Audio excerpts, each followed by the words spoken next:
I want you to start CPR, okay? What I want you to do is take her off the bed. No, I know for a fact that she's dead because do you want to go ahead and try? It might still help, okay? No, I don't think it'll help because... Come on, Paris, work with me. This is 13-year-old Paris Bennett and his 4-year-old sister, Ella Bennett.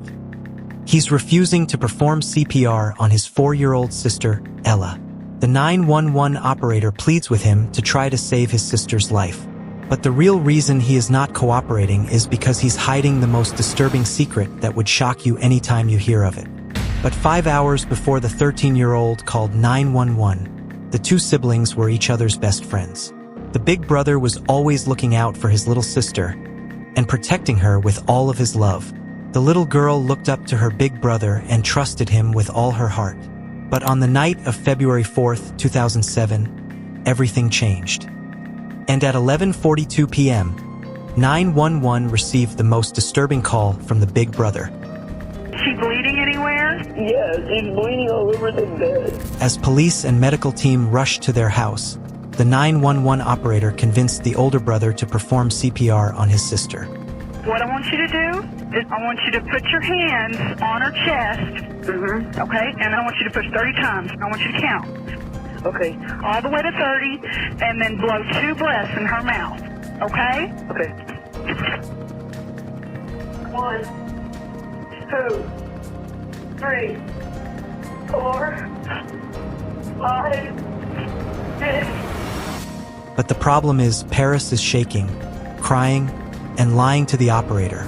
He's only pretending to give his little sister CPR. This story starts long before February 4th, 2007. It starts with a family, a real one, messy and loving and trying. The kind of family that, from the outside, looked like it was going to be okay. Charity Bennett is raising 2 children by herself. 2 jobs, tight money, the specific exhaustion of a single mother who has decided her children are going to have a real life if it costs her everything she has. She waits tables. She stretches every dollar. She comes home tired and still shows up. Her older child is Paris, 13 years old, quiet, self-contained. The kind of boy who prefers books to parties and keeps his interior world mostly to himself. His IQ tests at 141. His teachers adore him. He has been drawing since he was 3 years old. By every measure that mattered to the people around him, he was a good kid. Her younger child is Ella. And Ella was everything. 4 years old, loud in the very best way. The kind of child who has opinions about breakfast and wants to tell you all of them, who fills whatever room she walks into just by walking into it. She had a laugh that people who knew her still reach for when they try to describe her, like the laugh is the thing that captured her most accurately. She wanted to be a singer. She already acted like she was one. She used to stand in the kitchen and perform full concerts to an audience of nobody and treat the applause she imagined as completely deserved. She had a favorite color. She had a favorite song. She had a whole running commentary on life that she delivered to anyone who would listen. She was a whole person. She was 4 years old and she was already completely, specifically herself. And she worshipped Paris. Whatever Paris did, Ella did. If he was drawing, she was drawing badly, enthusiastically, demanding he look at it. If he was watching something, she was wedged in next to him watching it too, whether he invited her or not. He picked out her clothes every morning. She called him her fashion consultant with full 4-year-old seriousness. There are home videos of Paris holding a camera, narrating little documentaries about Ella's ball pit like he's a journalist on a serious assignment. He's 12 years old, and he's giving the segment a title. This is Paris Bennett reporting live. This is Ella's ball pit reporting live at Ella's ball pit. This is the suspect of the dirty diaper. Okay, creating dirty diaper. Ella. Ella Bennett. What do you have to say, Ella? He watched over her when she slept. I remember putting Ella in his arms, and he was looking down at her, and I'm like, waiting to see what the reaction was going to be. And he had this huge smile on his face, and he said to me, he goes, "Oh, Mama, she's beautiful." That moment was real. That smile happened. I need you to hold on to this, Because the question this whole story keeps circling is not just what Paris did. It's who he was underneath everything that looked like love. And the answer is more complicated and more frightening than almost anyone around him was prepared for. Because even in the warm years, even in the home videos and the fashion consulting and the little sister he watched over while she slept, there was something about Paris that Charity could never fully name. Not a behavior she could point to, not an incident she could report, just a quality in certain moments, a stillness that wasn't always peaceful, a look behind his eyes sometimes, there and gone before she could identify it, that sat with her in a way she couldn't explain. She told herself it was his personality. Introverted, sensitive, a teenager. What she didn't know, what she had no way of knowing, was that by the time Ella was learning to walk, something had already shifted inside her son. Something quiet and cold had already settled in. And it had been growing there, patient and invisible, for years. But before we get there, you need to know what February 4th, 2007 looked like from the outside. Because from the outside, it looked completely ordinary. If you are new here, this is the kind of story we tell on this channel. No details skipped, no corners cut. If that's what you're looking for, hit subscribe bottom, because what comes next is the part most people are not prepared for.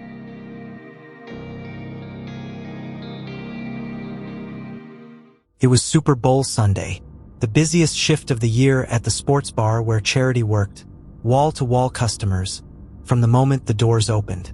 She arranged a babysitter, a 21-year-old college student from Hardin-Simmons University, someone she trusted, someone reliable. Before she left, the house was calm. The kids had Chinese food.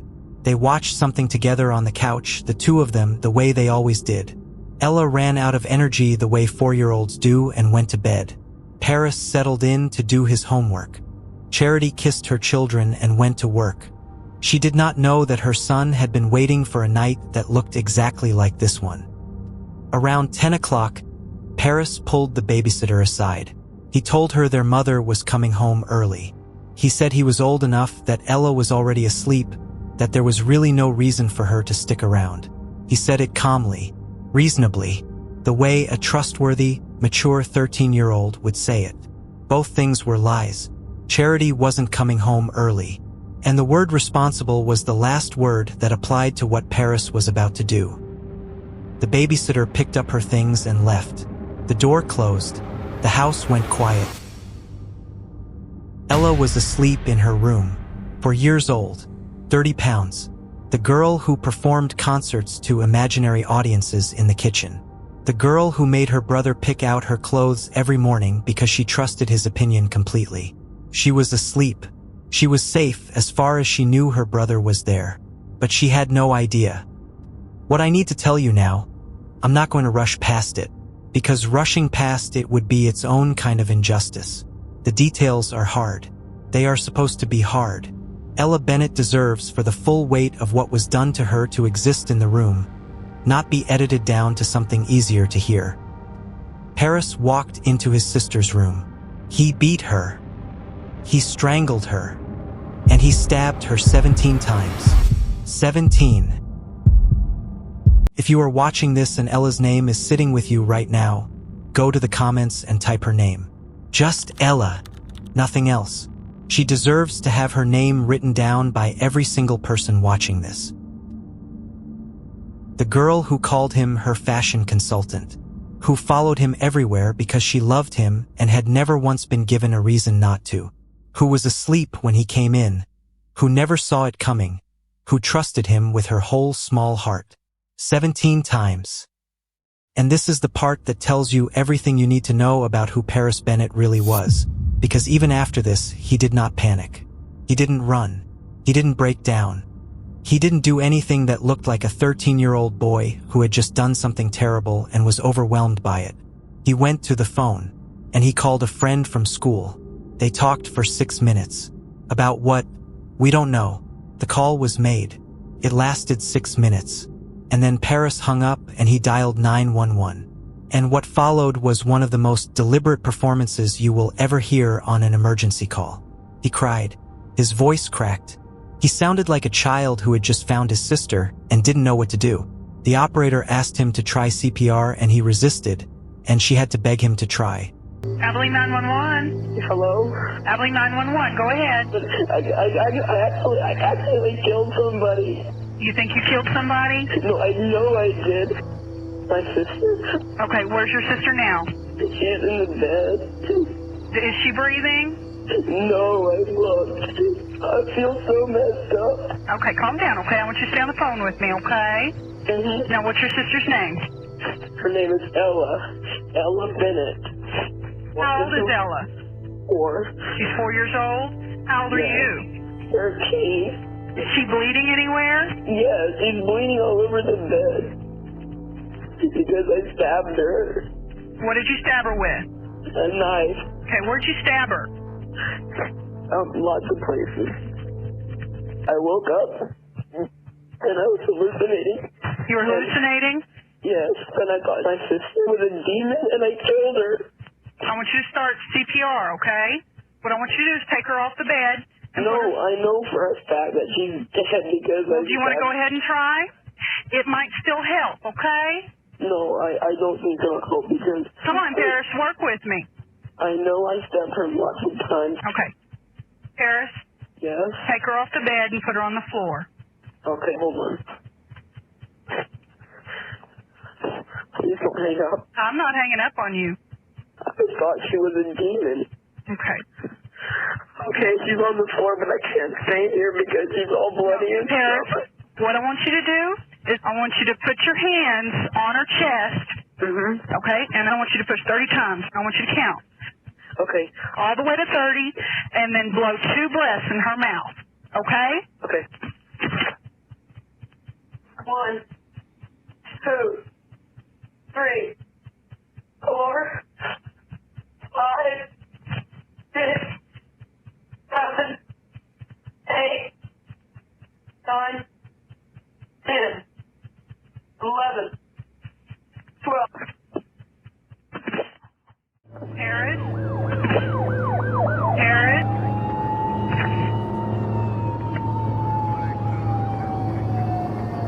He counted all the way through. The operator stayed on the line, coaching him, believing she was doing something, believing time still mattered. When police arrived, Ella was lying face down, not on her back, face down, exactly where Paris had left her. No one had moved her. No one had touched her.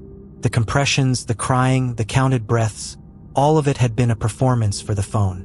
He had known from the moment he picked up that receiver that there was nothing left to save, because he was the one who had made sure of it. 30 minutes away, the bar was loud and packed, the game was on, and Charity was working the floor when the police walked in. Around midnight, cops are at the front door. They went to the manager's office. They called my name. They told me that my daughter had been hurt. And I was like, you need to take me to Ella now. The car ride home was silent. The officers didn't speak. Charity held on to the word hurt for the entire drive, held on to it the way you hold on to the last version of something before it changes forever, because hurt still meant there was something on the other side of this. Hurt still meant Ella was somewhere breathing. She turned onto her street. Caution tape, news vans, neighbors standing in the dark in their coats. Dozens of police cars flooding the block with light while she had been 30 minutes away. Waiting tables, completely unaware that her entire life had already ended. They told her Ella was dead. She watched them carry her daughter out of their home in a body bag. Zipped to the chin, blood at the corner of her mouth, and Charity, who had survived more than most people are ever asked to survive, collapsed on the pavement outside her own house. She was in a body bag. It was zipped up to her chin. She had blood coming out of her mouth. I started screaming that I was sorry, that I wasn't there.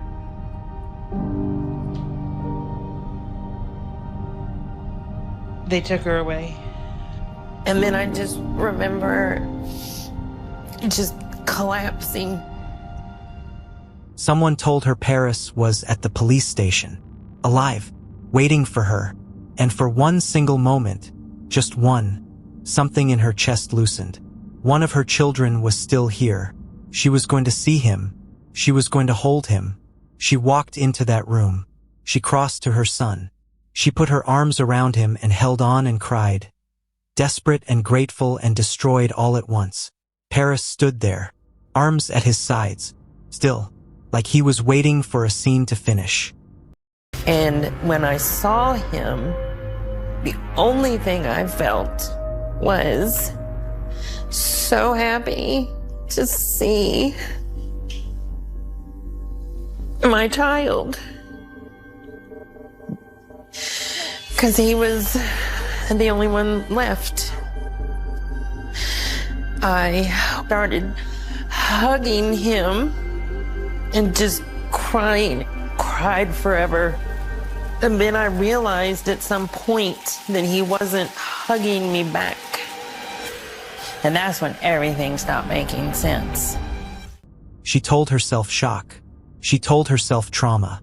She built every reasonable explanation available to a mother who is not ready for the unreasonable one. But investigators had already started pulling at the threads of that night. And what they were uncovering, underneath the tears and the counted compressions and the story of a helpless boy, was something that reframed everything. Within hours, the performance cracked. When Charity looked at her son, past the grief, past the desperate need to believe he was a victim in this too, she said she watched something shift in him the moment he understood the act wasn't working. I went to see him that night. I was like, I don't believe you anymore. I think you killed your sister on purpose. All of a sudden, he became a completely different person. It's like he no longer had to keep up this act anymore. He looked at me and he said, "Y'all are so stupid." He laughed at me. Not a nervous laugh, not the sound of a boy undone by grief or guilt. He laughed. Investigators pulled the search history from the computer at the house. In the hours before the babysitter left that evening, before the house went quiet, Paris had been searching for violent pornography, specifically S&M, bondage, sadism, and at some point that same night, he had searched for snuff films, content depicting death as a form of sexual material. He had spent hours absorbing that content before he walked into Ella's room. Then the autopsy came back, and this is where I need you to stay with me, because what the medical examiner found was not just the 17 stab wounds that had already been confirmed. Ella had been beaten, she had been strangled, and she had been sexually assaulted. Paris later admitted this to his mother directly, in prison face to face. He told her he had been sexually abusing Ella, that the material he had consumed that night was connected to what he did. She was 4 years old. Take a breath here. I mean that genuinely, because what I just told you is the kind of information that sits in your chest in a specific way. And I think it's worth pausing inside it for a moment. A 4-year-old girl, in her own bed, in her own home, investigators kept going.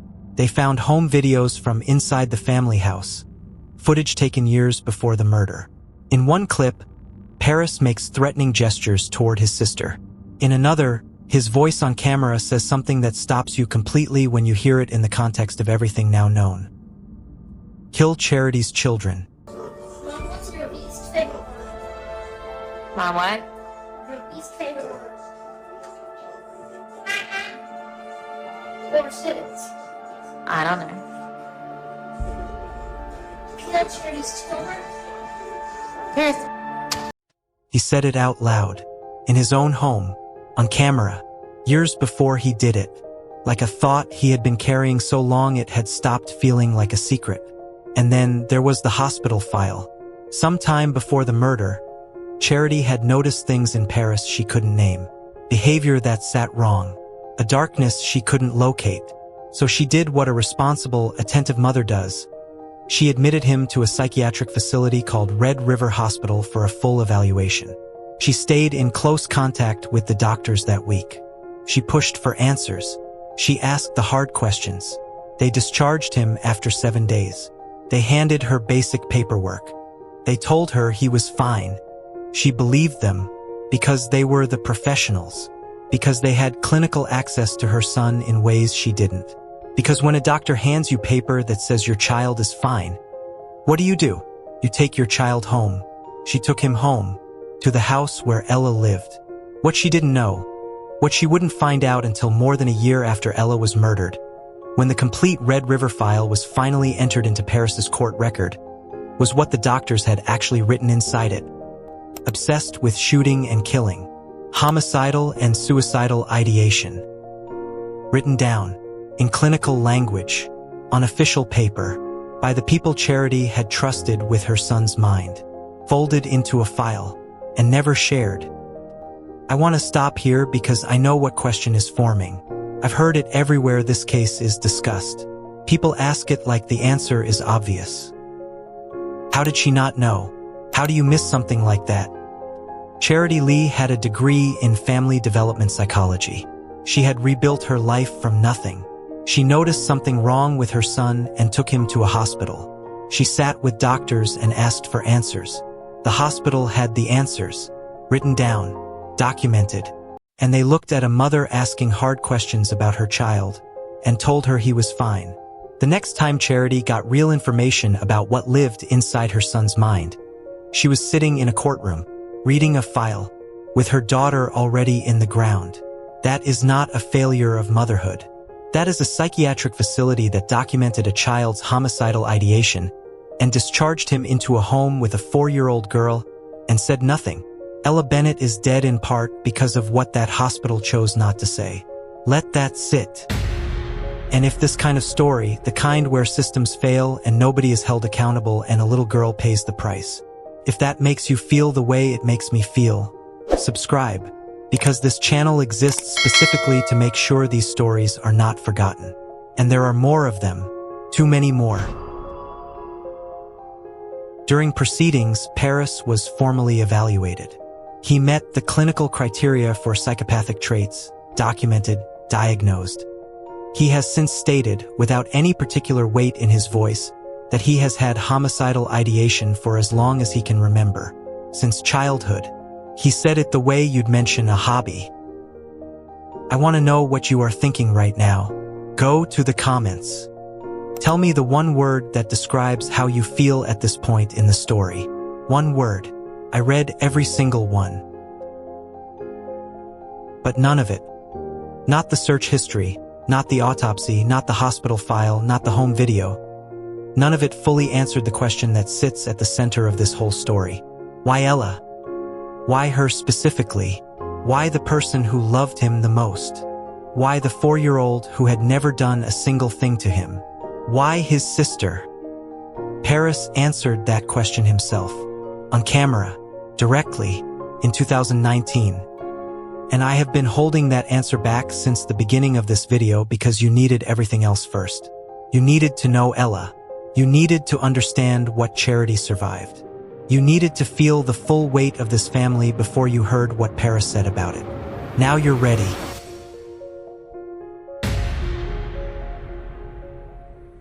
August 2007. Paris Bennett stood in juvenile court and pleaded guilty to capital murder. 40 years. Maximum sentence available under Texas juvenile law. Parole possible after 20. Charity sat in the middle of the courtroom. Not on the prosecution's side. Not on the defense's side. The middle. Because on one side was everything being done for Ella. And on the other side was everything being done for Paris. And she was the only person in that building who had carried both of them, who had been up at 3 a.m. for both of them, who had kissed both of their foreheads, who had loved both of them with everything she had. She could not choose a side, so she sat in the middle, and she watched her son receive 40 years for murdering her daughter. When I would go talk to a district attorney, I had to be Ella's mother. When I went to talk to a defense attorney, I had to be Paris's mother.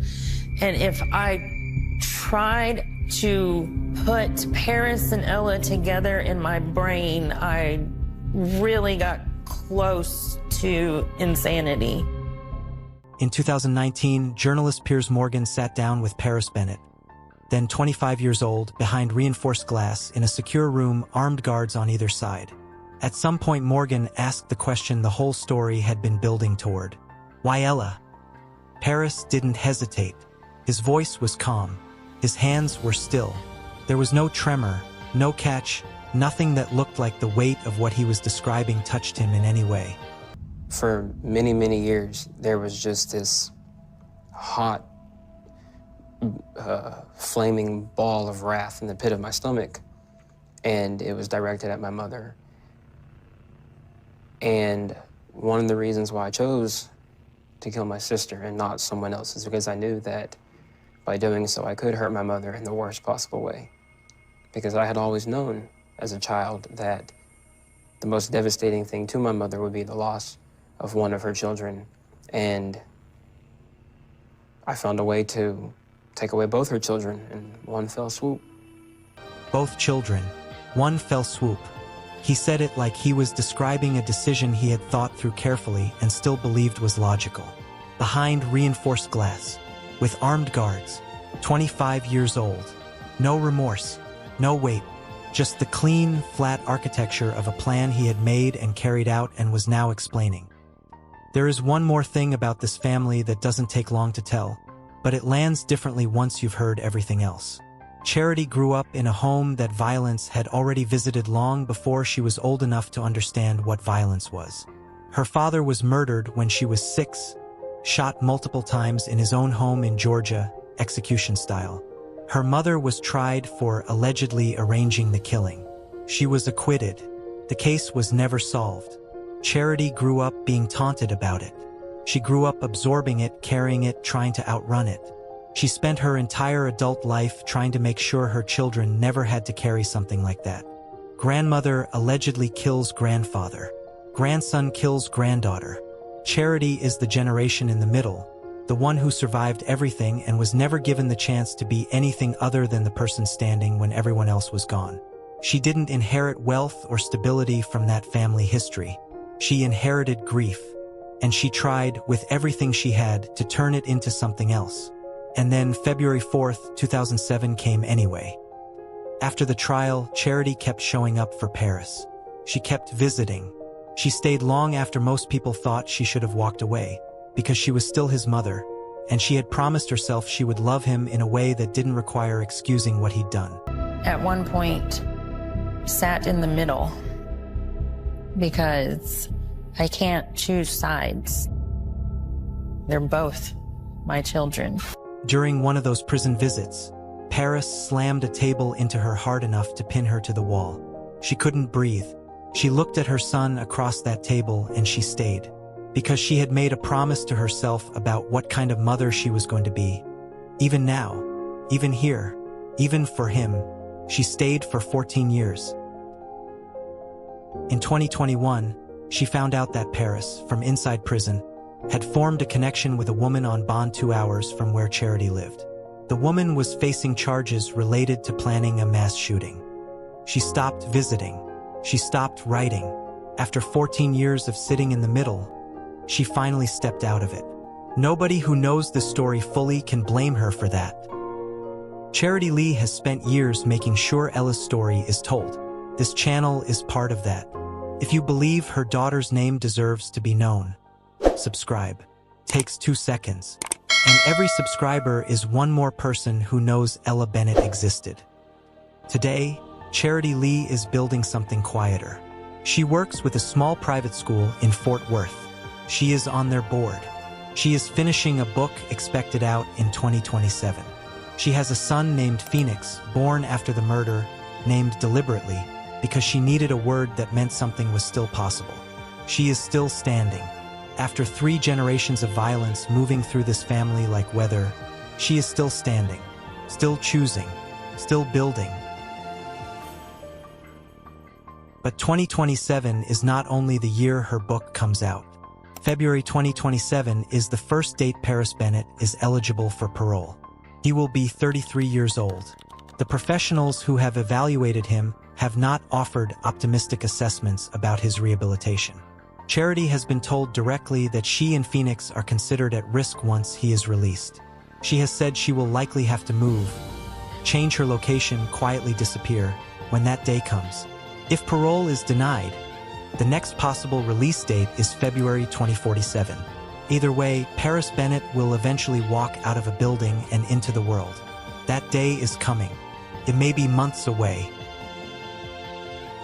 Ella Bennett will be 4 years old forever. She will always be the girl with the laugh that people still reach for when they try to describe her. The girl who performed full concerts in the kitchen to an audience of nobody. The girl who had a favorite color and a favorite song and a whole running commentary on life. The girl who stood in her brother's arms the day she was born and made him smile so wide their mother stood there waiting for it. She wanted to be a singer. She never got to be anything more than 4 years old. And the only reason you know her name, the only reason any of us know her name, is because of the worst thing that was ever done to her. That is not justice. It is not close to enough. But she was here. She was real. She was a whole, specific, irreplaceable person who deserved a whole life.